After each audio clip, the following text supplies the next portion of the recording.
I'm very excited to show you my brand new set of Jamie Oliver knives, and I'm really proud of them. And this is a brilliant opportunity for me to share with you some different techniques in using the knives, how to take care of them, clean them and sharpen them. So I'm going to show you how to make a really beautiful rustic ratatouille. I'm going to use this knife, the chef's knife. I want this ratatouille not to be fine and beautiful and sort of like perfect. I want it to be rough and rustic.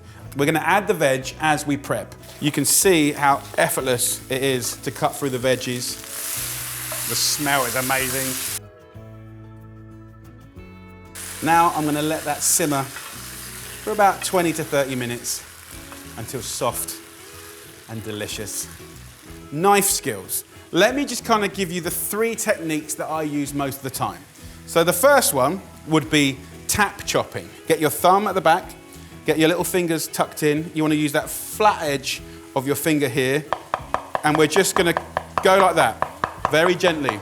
And then as you bring your hands back, slowly, that determines how thin the vegetable is, and the faster you bring it back, the thicker it is. So that is tap chopping. Next, rock chopping. Fingers underneath, that flat edge there, thumb still there, but we're just gonna rock chop. Don't do any big movements, just keep it nice and small. So tap chopping, rock chopping, and then cross chopping is very, very safe. You have your handle and hand here, you have your finger and end of the blade there. So cross chopping is particularly useful for things like herbs. So there you go. Cross chopping, we've got the rock chopping and the tap chopping. There you go, guys. A lovely little ratatouille. Next, let me show you my beautiful Jamie Oliver Santoku knife. I'm gonna do a nice little kind of crudo dish, a raw trout dish, using nice long movements. Just slice down nice and thinly to the skin. I don't wanna go through the skin. Then you can just angle the knife out and look at that, a beautiful slither of fish. Look at that. So I'm just going to use the length of the knife again to make little strips of the skin. Just put it into a pan, you don't need any oil, and we're going to make little fish skin cracklings. Put a couple of chilies in and around this plate, beautiful capers, and then I'd finish that with just a little kiss of nice extra virgin olive oil.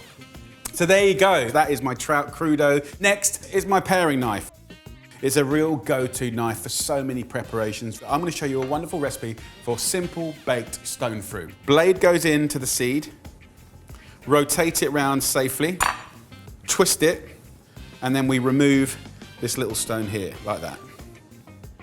I reckon about 2 heaped tablespoons of nice golden caster sugar is perfect. Use the tip that goes in to the vanilla pod and just run that tip all the way down the length. Use the tip again to scrape all the lovely seeds out. So the pod and the seeds goes in to this.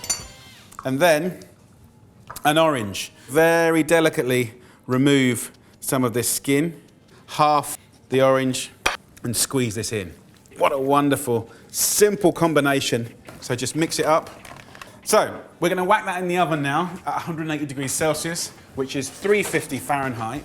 And cook it for like 20-30 minutes until soft and tender and delicious and sticky. That is my beautiful baked stone fruit.